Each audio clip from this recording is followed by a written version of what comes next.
Tollywood central ప్రేక్షకులకు నమస్తే. మా వీడియోలు చూస్తున్నందుకు, మమ్మల్ని ఎంతగానో ఆదరిస్తున్నందుకు మేము మీకు చాలా రుణపడి ఉంటాం. ఈ రోజు న్యూస్. తాప్సీ బదులుగా పూర్ణ బేబీ ఫోటో.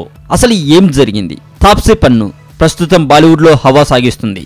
పింక్ సినిమాతో బ్లాక్ బస్టర్ హిట్ అందుకోవడమే కాకుండా విమర్శలకు ప్రశంసలకు అందుకుంది కూడా.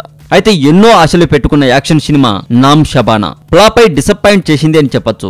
ఈ సినిమాతో బాలీవుడ్ లో యాక్షన్ క్వీన్ గా వెలిగిపోవాలన్న తన కలలు కళ్ళయ్యాయి. అదంతా సినిమా కెరీర్ గురించి. తాజాగా తాప్సీ పన్ను ఓ ప్రత్యేక కారణంతో న్యూస్ లోకి వచ్చిందండి. తాప్సీ చిన్ననాటి ఫోటోతో ఓ ప్రముఖ ఆంగ్ల పత్రికలో ఆర్టికల్ వచ్చింది. అయితే ఆ ఆర్టికల్ అంతా తప్పుల తడకగా మిగిలిందట. తాప్సీ పన్ను పుట్టినరోజు ఆర్టికల్ రాయడమే కాదు, ఆ ఆర్టికల్లో రాంగ్ ఫోటో పోస్ట్ చేశారు. ఆ ఫోటో తనది కాదని, శృంగార తార సన్నీ లియోన్ చిన్ననాటి ఫోటో అని తాప్సీ చెబుతుంది. సదర్ మీడియా అత్యుత్సాహం టూ బ్యాడ్ అంటూ మీడియా పేరు ప్రస్తావించింది. ఆగస్టు 1న తన పుట్టినరోజు వేడుక అంటూ క్లారిటీనిచ్చే ప్రయత్నం చేసింది. ప్రస్తుతం ఈ వార్త హల్చల్ చేస్తుంది.